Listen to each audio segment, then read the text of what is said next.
The following program discusses sensitive issues related to addictive behavior. Parents are cautioned that some material may be too candid for younger children. Welcome to Celebrating Life and Recovery. I'm Cheri, your host, and today we're going to talk about Teen Challenge. I love that, and I love these guys. You're going to be blessed. You got to join us in the cafe. It is going to be too cool.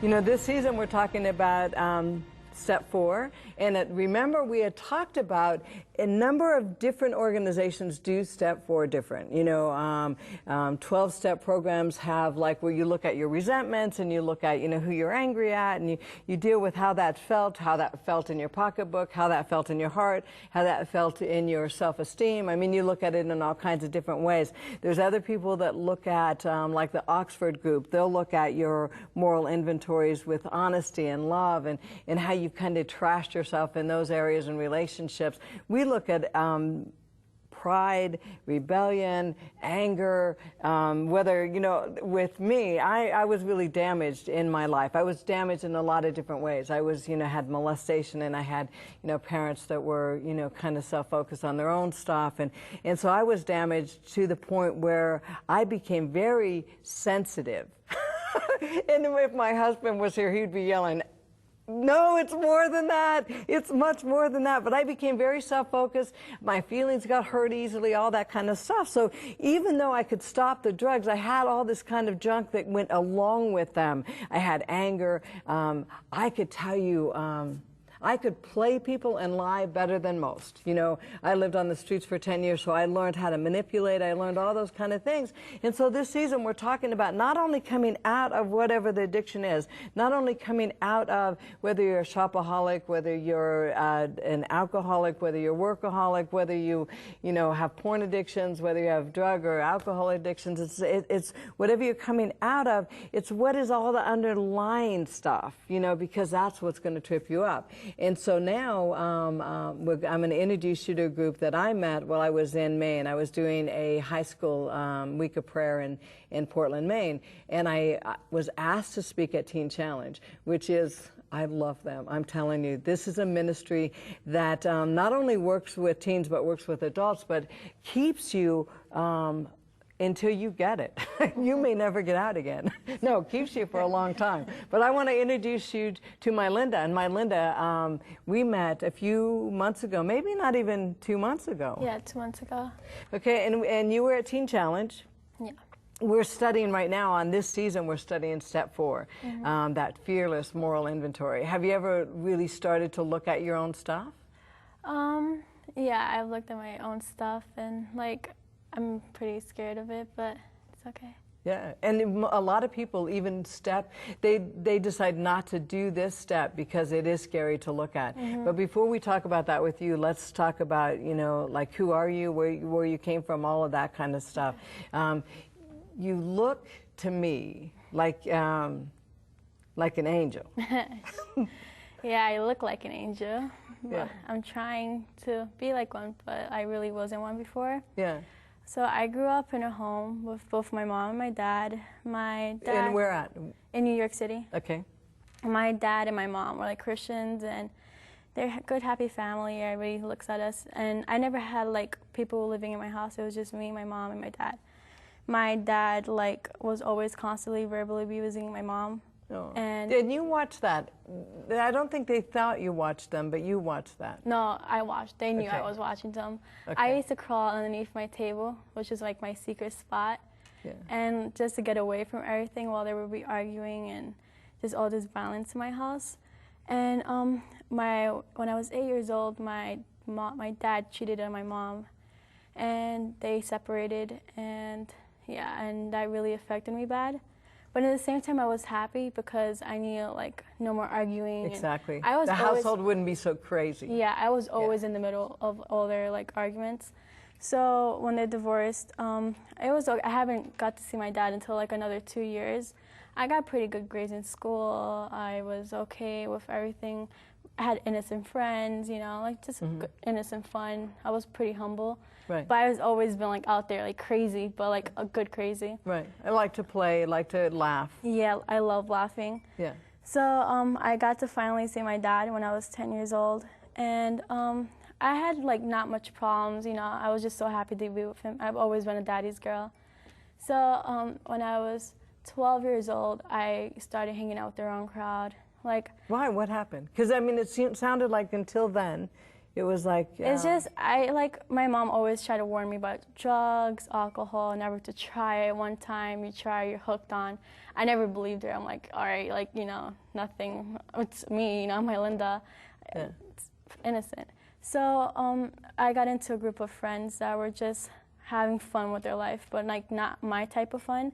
But I found that fun. Like, they're drinking, they're using drugs, they're just having fun, going out every night, having fun. So like, there's my mom. I told my mom about them, and my mom didn't agree with them. Yeah. But she's like, you know, I know my daughter. She'll never do this. I explained to her all the things. Yeah. But when my mom and my dad broke up, it was like my mom. They were married for 24 years. So she felt like out of a cage now, like she could do, like, have fun. And so she went kind of wild. Yeah, she went kind of wild, and plus my dad wasn't around to like watch me. So my mom would leave me at her best friend's house, and I hated it there. So I felt like my mom, like, whenever she wanted to just like get away, she'll just leave me there and come back whenever she wanted or whatever. I just hated it there. Right. So I felt like I wasn't much cared for. Like, of course she'll like be there for me, but I don't know how to explain it. Yeah. So well, that, you know, that I got a great picture is that, you know, everything that you thought, okay, dad's gone, but it's going to be okay, but not realizing that now mom's gone too, but she's gone for a different reason. Yeah, she's just partying and saying, I want to have fun. Yeah. Yeah. So I started to do my own thing, and I started hanging out with that crowd. And then when I was 12 years old and a half, I started being with my dad more at his house. Yeah. And I started getting close to him, but then again, he had a girlfriend that he constantly like abused, like physically abused and verbally abused. So you're watching it all over yeah. again. And at the same time, my little sister and my little brother was born. Wow. So I always had to like take care of them. So that's the only reason why I went to his house, to watch them and to be with them and to have fun with them, because I'm their sister, and I just hated that girl. So so at 13 years old, on December 8th of 2008. When you say 13, I'm thinking, you know, and I know that it's your life, so it doesn't feel like this, but 13's a baby. Yeah. Have you ever looked at a 13-year-old and you think, I was doing that at 13? Yeah. She looks like a baby. It's like when you're in high school and you're like in 10th grade or 9th grade and you look at like 8th graders, you're like so baby. But then again, you were just there a year before. Yeah. So yeah, I know how you mean. So, but before, on December 8th, 2008, my mom was in the hospital with kidney stones. She suffers from kidney stones. So I had no choice. I heard that's really painful. Yeah, she says it's like worse than having like a baby. Wow. Like, she'll rather have a baby. So I'm like, wow. So I had to be with my dad, and I really didn't want to go because I just hated like the arguing in the place. So I went to just be with him. Something told me to go with him. And then, so I went with him, and my brother offered to come pick me up instead of staying there with my dad, and something told me to just turn it down. So I ended up with my dad, and one day I was sleeping, and my dad's girlfriend, her name is Julie, she woke me up. She goes, Melinda, wake up, your dad's on the floor. Wake up, wake up. So I woke up, and I came to the living room, and I found my dad, like, dead on the floor. Dead? Yeah. And I didn't know how to deal with this. I'm like, wait. I can't even, you know, it's like, that shocked me even just hearing it. It's like, because nothing makes sense with that. And my dad always has asthma and high blood pressure. So, but he was always one to like keep it strong. Like, he'll have his asthma pump, and like it'll be like over and done with. Yeah. So I'm like, it's okay. Like, the day before, he had really bad asthma, but I'm like, he's gonna be okay. And then he was just gone. So I guess he wasn't really that strong, I felt. Right. So she was just in complete shock, and me being so young, I had to be the one to call the cops. I had to be the one to do everything while she was just in complete shock. So after that, I had you did. It sounded like you did. Yeah, I did it. Did you allow yourself to feel it all, like, you know, what was happening and the fact that this is my dad? And at the same time, I was in a shock myself, okay. but I was working myself through it. Yeah. And I was just going with the flow, like whatever the cops are telling me to say and to do, I would do it while she was just there. So at the same time, like, I'm so young, and she's like 25, and my dad was like 60 or something. Wow. So there's a big age difference. Right. And so she was just really in shock. Because even if they're on the phone telling you, is he breathing, is he doing all that kind of stuff, and you're the one that's checking all that. Yeah. Wow. And then my little sister and my little brother come out to see what's happening. No. And they see their dad on the floor. So my little sister's like, I'm like, Daddy's sleeping, like, it's okay. She goes, Daddy isn't sleeping, he's dead, he's dead. And I didn't know how to explain. So I had to plan my dad's funeral with my mother and Julie. And that was just really hard for me. Like, I missed school, and everybody found out about it. And plus, going back to school was just so hard. So I had standards for myself before my dad died, like even while hanging out with the wrong crowd. Right. I didn't let myself get to like that point where they were at. Like, I began getting angry, but not much. Like, I didn't notice it till like now that I could see, wow, I really did this before. Right. I used to smoke cigarettes, but not very often. Like, drink just here and there, just to fit in, but not enough to that point that I had to, you know. Right. So after my dad died, everything went like I didn't care about anything at all. I started using weed, smoking weed, and just drinking, and just everything violent and angry towards everyone around me. So in the summer of 2009, I became an alcoholic. And how old were you? I was 14. Yeah. Yeah. And I started moving out to like bigger crowds and like older crowds that were. So like, when you say alcoholic, in my mind, I'm thinking that you had an awareness that you had to drink, you had to be high, that you could tell that when I didn't have this, my body could kick in. I felt weak. I felt like I had to have it. Like. Okay. And then, so my mom wasn't really aware of anything that was going on much. Yeah. But like, she knew something was wrong with me, and she just couldn't really like figure it out. Yeah. So one day she drug tested me when I came home, and the results didn't come back in until like a long time after. Yeah. And by then I was like so messed up with myself. I was lost. I didn't know. Like, I didn't care. I thought I was okay. Like, I'm like, this is normal. Like, this is a teenager life. But it really wasn't. Right. Because now you're drinking, you're doing whatever. Yeah.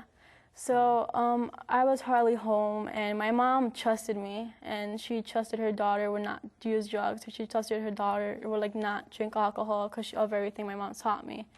So she was really wrong about that. And the results came back, and she punished me for 2 months, which I feel like that was worse. Like, you're in the house.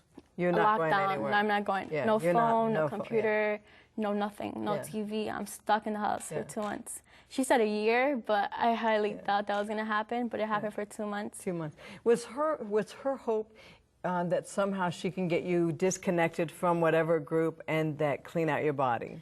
I think it wasn't from that. I don't think that was her like purpose. Her purpose was like to teach me not to do it. Okay. And like figuring that by her punishing me, it would like just like have me not do it anymore, and like just to learn my lesson. Because to me, I would be thinking it's a detox. You're going to eat watermelons. You're going to have fruit, water. You know, I would think that you really are going to start just like pumping you with good, healthy things. But hers was just this is a punishment. I want you to know that what you did is not okay. Yeah. So instead of helping me, I really thought from the beginning, like, I've always wanted to go and do whatever I wanted to do. And by her having me in the house, it just made me want to rebel when I actually got out the house. So whatever I would do it triple times as worse, because I'm never home, like, I'm never outside. Right. So after she found out, I started like having sex when I was 14 years old, and she found out too, and I ended up telling her, and she like flipped out about it like a lot. And that's when she punished me also, at the same time when she found out when my results came back from my drug test. Right. And so she was just really... So she's just freaked out. Yeah, like her little girl, like, doing all this. So, so she was just really, like, bugging out. So in October, I got off punishment, and she still didn't trust me because she just found all these things out. And she knew, she's like, smart. she's a little more like aware of what Yeah. her daughter would do. Yeah, like, even though that she'd love to be in denial, she couldn't. Yeah, she knew she could not anymore. She could not trust me. Like, I would tell her I'm here, and like she'll catch me in a lie like in a second, knowing I'm not here, I'm over there. So in October, I started like really getting into unhealthy relationships and just doing whatever I wanted to do. Can I ask you something, my Linda? Because you know, I know in my own life the answer to this, but in your life, when you realize that now I can lie at the drop of a hat, I can play people, I can steal from you, I could do all that kind of stuff. Did you ever think at this point, not later on in your recovery, but at this point, did you ever think, you know what, I don't know if I want to be that person? I always knew I like was different from others. Like, I still feel like I'm different from others. And my mom always, every time I did something wrong, she'll be like, "You're not normal. You're really not a normal teenager." And the point is, I'm not a normal teenager. I always felt different, whether it was a bad different or a good different. So, like, I always knew there was good in me, and I wanted to be good. It's just I couldn't find where it was and how to be it. You'd lost it. Yeah, but I knew I had potential of it. It's just I was just too lazy, and I just wanted to do what I wanted to do. Okay. And I didn't listen to anybody. So what happened? So in October, I got into an unhealthy relationship where I was physically abused, and I just felt like worthless. Like, I felt like this is it. Like, I'm hopeless. Like, I'm here getting abused, and I see my mom was verbally abused. I see my dad hitting his girlfriend. And now you're that. Yeah. And that's what you hated. Yeah, I used to run from it. Like, I used to Right. go underneath the table and pretend like nothing's happening. Yeah. And like I'm in this whole other world, but now I'm living it. And so I began to like cut myself. Yeah. And thinking, So what did cutting do for people that don't know? well, cutting now I look at it didn't do anything for me. It just made it worse and just made me more angry and more just, I feel like it would take away the pain, but in fact it just brought more pain at the end. And so I ran away also like a few times when I was home just to get away from my problems and from my mom, and it just didn't work out. It just left me emptier. So in December of 2009, I started hanging out with a crowd from New Jersey, and they got me into cocaine. I got myself into cocaine. Right. Because we really, it's we our seek out. decision. Yeah. So I got into cocaine, and that was like nobody really knew about it, like my close friends or people I used to hang out with, just besides that crowd. I felt like embarrassed to tell them like how far deep down I got into. Right, because they would say, really, you're doing coke? You're doing... But then again, they're over here smoking weed, and Yeah. like others would look at them like, what? But now that's cool nowadays, but Yeah. really it isn't cool. Yeah. So I started using cocaine, and I just started just rebelling even more. And my mom like still like was still like out of it, like her daughter, not her daughter again. Right. And she started trying to punish me more and more, and the more she would punish me, the more I would want to get out. Because And she didn't know what else to do. She what she was feeling like is my only recourse, or the only thing I could do is punish you. Yeah. But it wasn't working. yeah, punishment for me, I felt like wasn't working because like it would just make me want to do it even more. Yeah. It's like if you tell me to sit down, like I just want to stand up. Right. So Because that spirit of rebellion gets in us. yeah. I don't think people realize how strong that is. That it is, I am angry, and I am going to do the opposite of everything you say, and I am going to smile. You know. And I always wanted like a love from a guy, the way my dad would give it to me. And But Dad wasn't around. Dad wasn't around. Like I had my dad, my mom has like a fiance now, and he's been in my life since 8 years old. After my mom and my dad broke up, at first I was like I really didn't like him, but you know I love him to death now. And but I just wanted that attention from a guy still. Right. So I never really found it much. I could say that now. Right. But So with all of this, what got you in a place where all of a sudden, what got you to Teen Challenge, and did you ever come to a place where you're saying, you know, I think I get it. I think I'm coming back to myself. Well, in May of 2010, my mom landed in the hospital again with almost kidney failure. and I decided to run away and abandon her there in the hospital. Okay. And that was my mom's reassurance of her daughter needing help. So I came into Teen Challenge June 21st. Because if she's saying, if I'm in the hospital and sick and you're not even going to be here, that must mean that you're really out of control. Yeah. So they physically brought you then to Teen Challenge. Did you fight it? I was living with my brother for a few months because my mom didn't know how to control me. So she figured probably her brother could have like a better type of relationship with her and like help her because he's a guy, and like she knew I needed a guy who's like A father figure. a father figure. So yeah, that didn't work much. So on Father's Day, I was at my mom's house, and my mom told me that we're going to my brother's house. I thought we were supposed to go to my dad's cemetery and visit him there, but we ended up going to my brother's house, and they told me there I was walking into Teen Challenge the next day. Wow. And I was a little like I was just so mad. Right. And I just didn't know how to deal with it. So I just left it alone. I was like, okay, like, all right, I'll go. And the next day, they were driving me to Massachusetts from New York, and we passed by Six Flags in Springfield, and I thought this was a joke. I thought they were taking me to Six Flags instead. Right. This is really going to be fun. Yeah, I'm like, you guys got it. Like, you know what? I understand. They were like, no, you're really going. So I went into Teen Challenge, and the first thing I saw was a sign saying, "We believe in miracles." I didn't think that was going to happen to me. I didn't believe a miracle could happen in me because I felt so hopeless. And Hopeless in what? Hopeless, and like my mom, like she punishes me. My mom tries so hard, and like I don't think this is going to work. Like my mom has tried so I'll many never be things. able to change. Yeah, like I'm stuck, and this is who I am. As much as I know I want to change, I just never felt like I could change. So I became a Christian a month after that. No way. And like I always knew there was a God.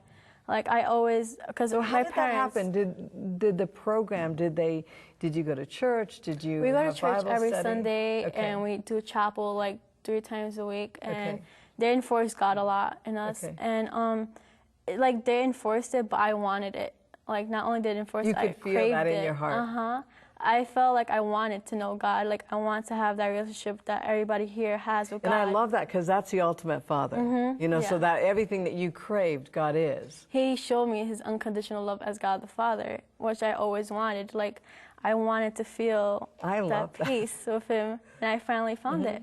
And yeah, I was actually in my bed at night on July 14th, and I just cried out to God, and I let him know everything I did and what I wanted, and I just felt like he could give it to me, so I gave myself to him. Amen. Yeah. What changes? Like, did you notice like changes that happened within you? I didn't want those things that I had before anymore. Like at the time while doing those things, I felt like I needed alcohol. I felt like I needed relationships, guys, drugs, like all these things, and I just don't want it anymore. I just don't. So, you know, with a lot of people that have not met God, you know, or that have some kind of understanding with God, but on a head level, is they don't realize, and God says, I will change your desires.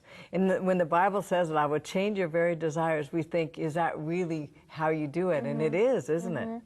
And when I was younger, my mom always told me that she wants to be my best friend when I'm older. Yeah. And when I got to the point where my problems started kicking in, like I tried going to her with minor problems, and I realized she couldn't handle them. Like she would end up punishing me. Right. So, like I knew she couldn't handle my bigger problems. Like I could imagine how she would react to them. Right. So now, like me and her are talking a lot more, and she's actually becoming that type of mother that I always wanted. That's awesome. And I know sometimes I might be a little hard on her, but I know she does everything for the best for me. Exactly. Uh-huh. You can love her and understand what she's trying to do anyway. And she's putting the effort in to try to understand her daughter as well. Yeah. Because I never felt like she could understand me. But now we're trying to understand each other. And he is just healing me, my relationship with her and with my family, and helping me to like depend on him and not drugs. How long have you been at Teen Challenge? I've been in Teen Challenge. It's going to be 9 months. Okay. And it's been a long, so far a long journey, but I still have a long way to go. So you're not planning on getting out anytime? I don't Real like. soon. I always thought, like, when I first walked in, I'm like, my mom's going to miss me because now she's home alone. She doesn't live with my mom, her fiance. Yeah. So she's all alone, and I know she's going to need me, and she's going to come get me any day now. But that day, I always used to look out the window because I used to have, like, the top bunk. Yeah. So I used to look out the window waiting for my mom's car to come up the driveway to pick me up because she needs me. Right. I've been here for 9 months and it hasn't came, and I'm not expecting it to come. And she really, what she needs is you to get well. She wants me to get well. Yeah. And even if she told me, Mylinda, like, do you want to come home? I don't want to come home. I want to finish this for the first time. So That's amazing. You know, I want to thank you for sharing that, your journey with us. And I know that you're not done, but my prayer for you and what you had said when I met you at Teen Challenge is that you really see yourself someday even going into ministry. Yeah. I want to, like, help others because I know there's billions and billions of people out there with something I struggled with. Yeah. And by the testimony God has given me and the love He has shown me, I could help others to bring them towards Him. That's incredible. That's incredible. We're going to go ahead and take a break. And when we take a break, I want to introduce you to one of the other girls that are in Teen Challenge that I met when I was out there. And I love the journeys. I love these girls. I love I love God. I love the fact that He can pull us out of all this stuff. So stay with us. We'll be right back, and I'll introduce you to Megan.